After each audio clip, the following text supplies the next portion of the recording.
ဆရာပဲများများစားပါစားနဲ့ခြုံမှုမှားများထည့်တာငန်လို့လားတော်ပြီတော်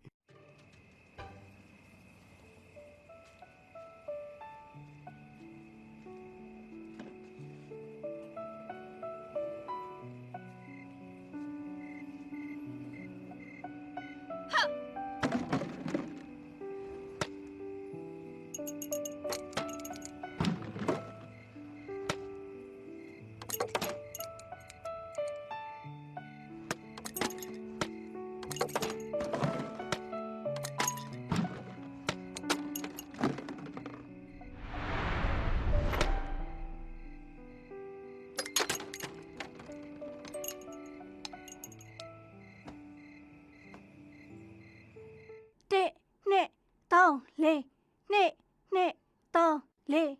လှည့်မယ်အေး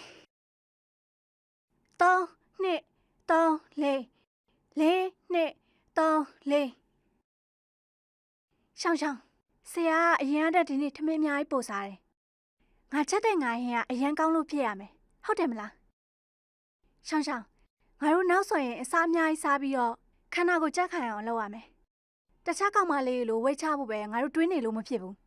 အဲ့ဒါမှငါတို့လည်းဆရာလိုတိုင်ဝမ်တို့ပညာရှင်စစ်ဖြစ်လာမှာ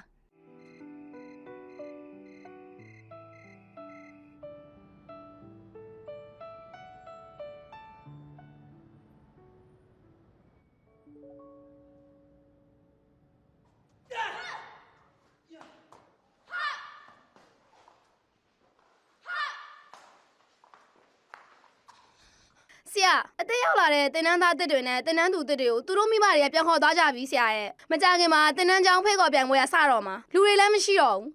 အဲ့ဒီလူတွေငါလေးလာပြီးပါပြီရေချင်းကလည်းတာမှန်ပဲဆရာ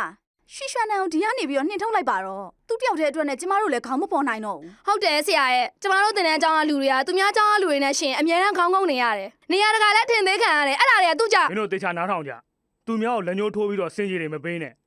မင်းတို့သာစ조사လို့ရေချင်းရှိမယ်ဆိုရင်လူတွေကချွမ်းစင်အကြောင်းကိုပြောတာနဲ့မင်းတို့တွေကိုပဲတတိယနေမှာသူ့ကိုတတိယနေပါမလားဆရာကျမတောင်းပန်ပါတယ်ဆရာသူ့ကိုဒီလောက်ထိကြည်လာခဲ့တာတာဝန်ကျနေပါပြီဒါတွေကိုအားလုံးကသိကြတာပဲလေတော်လိုက်တော့ရွှေရှန်နန်ကငါရဲ့ဂိုင်းတူကိုပဲဒီလိုကျေးဇူးကမ်းတဲ့အလုပ်မျိုးငါလှုပ်เสียလားဟုတ်ပါတယ်ဆရာစိတ်ကိုကျမတို့နားလဲပါတယ်ဗဇက်ပေါက်တစ်ပေါက်တိုးယုံနေတော့မစင်းရဲပါဘူးမဟုတ်ဘူးလေဗဇက်ပေါက်ကတစ်ပေါက်မဟုတ်ဘူးနှစ်ပေါက်သူ့ရဲ့အဖိုးတန်တစ်ပည့်ခြိပိုင်ချောင်းကလည်းရှိသေးတယ်ဗဇက်ပေါက်ကနှစ်ပေါက်မဟုတ်ပါဘူးသုံးပေါက်ပါသူသမီးလည်းရှိသေးရဲ့လေနေကအစ်စ်ဆိုတော့ဒါတွေကိုပဲသိပါမလဲရွှေကွန်းရနဲ့သူ့ဖေနဲ့ကမပတ်သက်တော့တာကြပြီသူ့ရဲ့အုတ်ထင်းသူကကျောင်းအုပ်ကြီးပဲ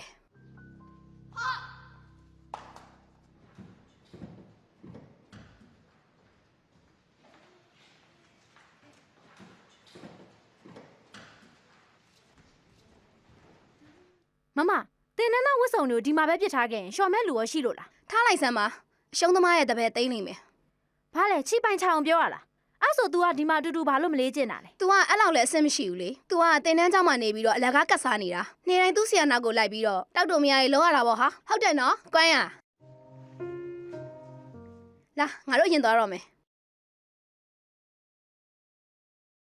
ကွမ်းရ